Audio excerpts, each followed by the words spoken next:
Now, Will, most of the churches right now, you've been a pastor and a leader in the church. The question they'll be asking now is what next with this lockdown? The challenge that most leaders will be facing, church members as well, and all of that. You are into mind and soul and all that sort of things as a Christian, as a believer. What's your take? What will you be advising people right now before we go into the whole well-being journey series? Because people wants to know what do I do? How do I handle with this? What's going on? What part of the well-being that is going wrong? What do I do about all these things? What's your take on this? Yeah, I mean, it's certainly extremely difficult at the moment. There's a scripture, hope deferred makes the heart sick. And I think what we're experiencing at the moment is this deferred hope. Everyone thought they were going to go into one lockdown and it was going to bring an end to the problem. This is our third lockdown. It reminds me of sort of being a young man, sort of doing sports and training. I used to be very into rowing, and you do an extremely hard session with your coach. They'd say, we'll have a break, then we'll do one more session. Then you do another really hard session and get your bag, get ready to go. And then the coach says, oh no, guys, come back. We're going to do a third session. And you think, I've spent myself completely and I haven't got anything left in the tank. And now I'm being asked to actually go and put it out there again. So I think what's really challenging is that everyone feels so expended. But it's what we're looking at now is really emotional health around resilience. And what we fail to recognize is, you build strength through resistance training. At the moment, we're in the hardest environment, the most resistant environment, and we are building strength. So whilst we feel depleted, actually we are stronger than we think. And the key thing here is about identifying that, recognizing that we are resilient people, particularly from a faith perspective, that God is still with us, that we are still connected, which is key to our well-being, and actually that this will pass. I think that there's a great danger with sort of contemporary media, particularly, that they create an amazing soup of despair, and everything is in that soup.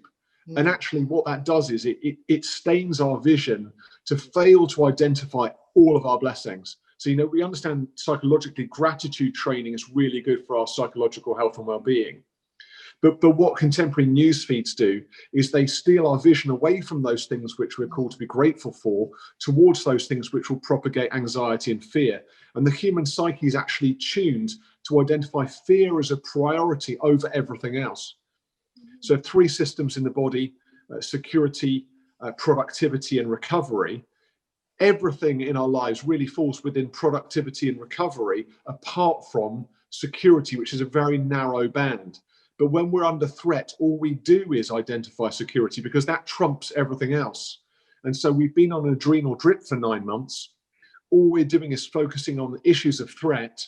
And the result is our vision is distorted towards the soup of despair and despondency. And what we need to do right now is identify locally and immediately those things that which we can be grateful for, and focus in on those things.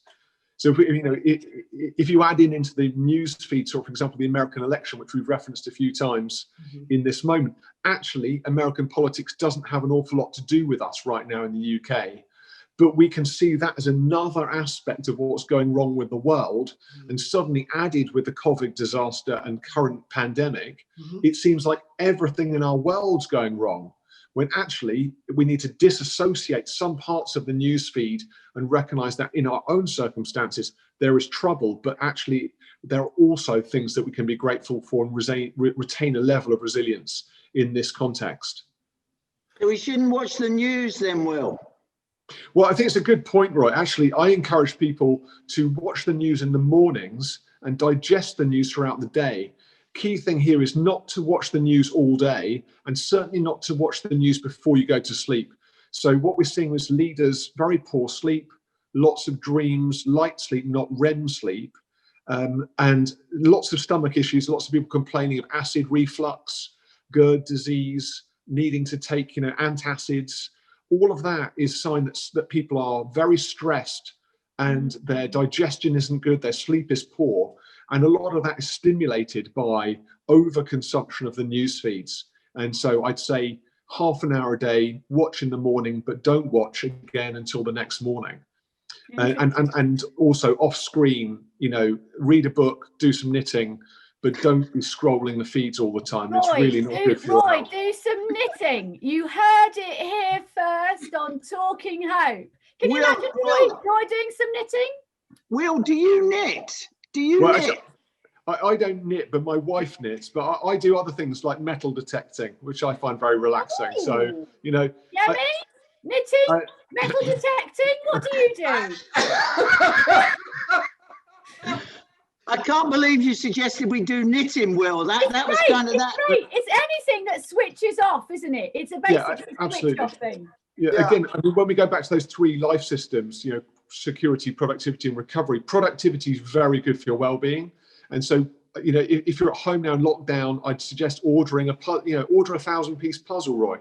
And actually, rather than watch the news, do some puzzling. Or get a craft, start painting or drawing.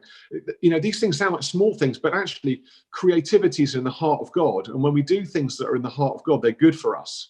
So rather than worrying about the future, Jesus says, don't worry about tomorrow. Tomorrow will deal with itself. Today is not enough cares of its own. We've got to stop that future focused catastrophizing, get into the present moment with the problems that we're really facing right now in the immediate, and actually get creative in that moment, in that space. That's actually really good for us. Take action, haven't you, Will? Because in your head, you can have the problem where you've got to physically do something, haven't you? It's great. I mean, we tend to relax when the body is busy, the mind is still. And when the mind is busy, the body is still. So the best thing we can do often is busy the body to help our minds be still.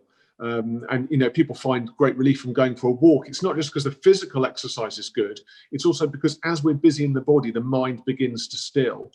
And what we can avoid doing is what we call catastrophizing, which is, again, what humans are prone to doing. That's about predicting disaster before it's happened. Now, I know worry works because 99% of the things I worry about never happen. The key point is if we catastrophize, we stimulate the body. These things aren't free to us. Every time we catastrophize, we propagate cortisol and noradrenaline, which are hormones that impact our body physically, raise our blood pressure, damage our heart, increase our cholesterol levels, make us feel stressed and discordant. And so these things, they might look free, but they're actually damaging us. That's why desisting from them is a really good plan. It's very hard to just stop something without replacing it with something else. Well, I feel as if I'm in a consultation chair getting all this input. It's really interesting. But I want to know what Yemi does for his creative wind down. Yemi, what do you do? Well, I think, Will, you are talking to me because I'm this kind of a person that want to gouge information all the time.